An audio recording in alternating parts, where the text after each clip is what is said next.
Mo kí gbogbo ọmọ Yorùbá ṣàlàáfíà mo bá yín ẹ̀yin bàbá mi ẹ̀yin ìyá mi. Gẹ́gẹ́ bí ìṣe mi ọmọ yín Àkúnlẹ̀yàn,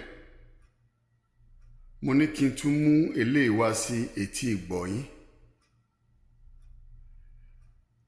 Ẹni tó bá ta ara lé ẹ̀ lọ́pọ̀ kò mà lè ríra padà lọ́wọ́n ẹ̀yin ará. Àfi kí gbogbo àwọn baba ńlá baba wa èyí tó lódùmarè rán sí wa kí wọ́n forí jì wá níbi tí wọ́n wà. Àmín àṣẹ. Ẹ jẹ́ ká gbọ́ ọ̀rọ̀ yìí lẹ́nu àwọn baba wa olówó Èkó,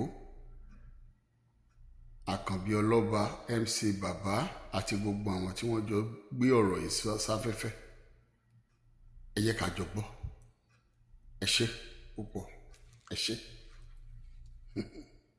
Wọ́n fún yín lápẹẹrẹ pé ẹ̀sìn Islam kì í ṣẹ̀sìn tẹ̀lé-tẹ̀lé nílẹ̀ Yorùbá. brọ́dà mi Mr. Ibrahim, ǹjẹ́ ti rí ọmọ kékeré tí ó jalè àbí àgbàlagbà tí ó jalè ní kékeré bẹ́ẹ̀ wà yìí náà sìn? Kò sẹ́ni tó ṣe kékeré rí nígbà tá a wà lọ́dọ̀ ìyá wa. Kò sí ta máa sọ pé bí apá àti ilẹ̀ ọjọ́ bẹ́ẹ̀ àti ilẹ̀ ọjọ́ kìíní àti mú nǹkan ìyá wa. Ǹjẹ́ ti rí ọmọ kékeré nílẹ̀ Yorùbá tí wọ́n gé apá ẹ̀ méjèèjì sá? Kò sí nígbà tí ó ṣe lògùn dúró. Ǹjẹ́ mọ̀ pé ó wà ní Quran 5:38 wípé tí ọkùnrin obìnrin tó bá jalè ẹ gé apá ẹ̀ méjèèjì? Ṣẹ̀ríà ni. Ṣẹ̀ríà ni àbí? Bẹ́ẹ̀ni. Ok, ẹ ṣeun bàbá mi.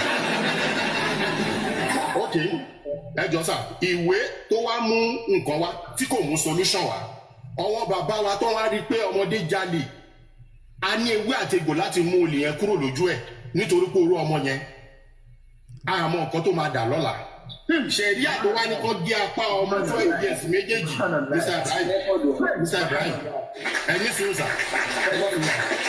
ẹni sùúrù sà, bàbá mi ẹni sùúrù Ibrahim. Ẹ̀sìn rẹ́kọ̀dù ọ̀rọ̀ yìí. Ọ̀rọ̀ yẹn dìbò gan, ó dìbò. Ẹni sùúrù sà, bàbá mi Ibrahim. Alukuran tó wá mú wáyé pé kó gé apá ọwọ́ mi méjèèjì, ẹjọ́ ṣe ti pa ọmọ yẹn sáyé, ẹjọ́ ṣé ọmọ yẹn lè wọ ṣòkòtò fúnra ẹ̀, ọmọ yẹn lè jẹun fúnra ẹ̀ sà, ṣé ọmọ yẹn lè ṣe anything fúnra ẹ̀ sà?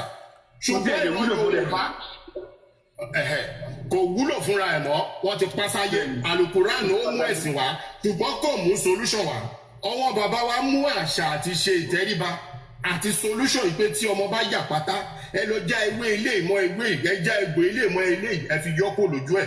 Tí ọmọ bá mu gbó, tí ọmọ bá mu ọtí, ẹ já ilé kúrò lórí, ẹ já ilé papọ̀ mọ́, ẹ mú papọ̀ mọ́, ẹ fi sín gbẹ́rẹ́ fún, ẹ mú kúrò lójú ẹ. Ṣùgbọ́n ìlú bá ní pé ẹgbẹ́ fáwọn bàbá wa, ẹgbẹ́ fáwọn bàbá wa, ẹgbẹ́ fáwọn bàbá wa. Àtẹwọ́ fún àwọn onígbà. Ẹgbẹ́ ọmọ ẹjẹ́ àgbẹ̀ alágbàmọ̀ bàbá náà, Allahu Akbar. Ọlọ́run tẹ wọn púpọ̀ ní Yorùbá ṣe alẹ́ tí ò bá gbàgbọ́ yé yóò mọ ní ẹ̀bọ́yá ní bíbí ẹran rẹ. Ṣé ní jẹ́ ń sọ yìí anábì náà ti sọ pa ẹ̀ o. Ó ti jẹ́ pé pé àwọn ọkùnrin ẹ jẹ́ kí sọ̀rọ̀ mi délé náà. Ẹ jẹ́ kí sọ̀rọ̀ mi délé ẹ̀sẹ̀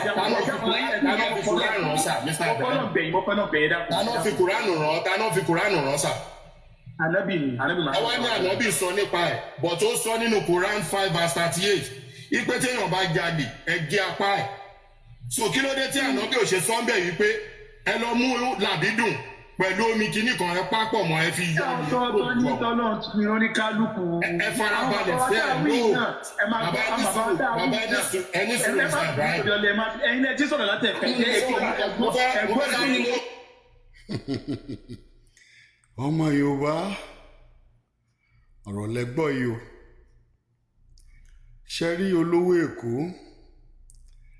MC Bàbá, Àkànbí Ọlọ́ba, ìyàwó Ànábì àti gbogbo wọn bẹ́ẹ̀ bẹ́ẹ̀ lọ.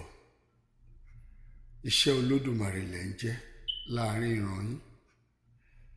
Olódùmarè rán yín gba ọ̀nà ẹ̀sìn. Bó ṣe rán àwa náà gba ọ̀nà pé ká bọ́ lóko ẹrú. Bẹ́ẹ̀ ni ta fi ń sọ pé illusion ní orílẹ̀-èdè Algeria. Kò sí bọ́n ṣe lè ṣe. Wọn fẹ́ jẹ́ kó work, kò dẹ̀ lè work. Abẹ́ẹ̀ rí báyìí àwọn ẹ̀sìn méjì tán kó wá òun náà ni instrument tó ń lò fún wa nígbà tẹ́sìn kan dé tó sọ pé ẹni tó bá jalè ẹ gé lọ́wọ́ àmọ́ àwọn ẹ̀sìn tí bàbá wa nílànà tìbílẹ̀ wọ́n ní ọmọ wa tó bá jalè ó ti ní ọ̀kan tàbí èjì tá máa gún pọ̀ tá máa lọ̀ pọ̀ tá dẹ̀ máa fún tó lè dẹ̀ máa ká kúrò lójú ẹ̀ ẹjọ́ èwo ló wáyé ká tẹ́wọ́ gbà èèmọ̀ nǹkan ti ṣe ọmọ Yorùbá tí ènìyàn bá ń tọ̀ ọ́ lé àwọn bàbá wa ó ní ohun tí wọ́n tún gbé kalẹ̀ tán ní ká máa ṣe nínú ẹ̀ náà òun ni kí ènìyàn jí lówùúrọ̀ kùtù kí ó lọ tọ̀ sínú eérú ara ẹ̀ náà ni àtẹ̀sìn kan tó dé tí ò mú solution kankan wá fún wa tó jẹ́ pé tí ẹ bá ti sìn mí mọ́ tẹ bá ti lè sọ pé ẹ̀ṣẹ̀sìn náà mọ́ àfi kí wọ́n pa yín ẹjọ́ èwo ni kí a embrace kò ṣe tàwọn bàbá wa ni ọmọ Yorùbá tó bá yá à mọ nǹkan tó kàn ẹni tó bá sọ pé òwú ò tẹ́rù ẹ̀yin ẹ sọ fún pé èyí tó mú dání lọ́wọ́ òun lórí o bẹ́ẹ̀ ni tí ó bá débi tí akọ òwú wà á mọ̀ pé òwú tẹ́rù ọmọ Yorùbá ẹni awí fún ọba jẹ́ ó gbọ́ bẹ́ẹ̀ ni àìgbọ́ òun náà máa ṣe kíni ojú ẹ̀ máa já ojú wa ti ń já báyìí ọmọ Yorùbá látìgbà tẹ́sí Islam ti wà nílẹ̀ Yorùbá ó yẹ ẹ sọ èso rere tó gbìn sílẹ̀ Yorùbá lẹ́yìn ìgbà látìgbà tó ti mú Christian wọnú ilẹ̀ Yorùbá ẹ sọ èso rere tó gbìn lẹ́yìn kí wọ́n máa extort àwọn ọmọ wa ká máa extort àwọn baálé wa ká máa extort àwọn ìyàwó wa bẹ́ẹ̀ ni bí wọ́n ṣe ń jà wá lógun ara náà ń jà wá lógun owó náà ń jà wá lógun dúkìá náà ń jà wá lógun ilẹ̀ ọmọ Yorùbá jí má sùn èmi ọmọ yín náà ni o àkúnlẹ̀yàn ó tún dìgbà kan náà ó dàbọ̀.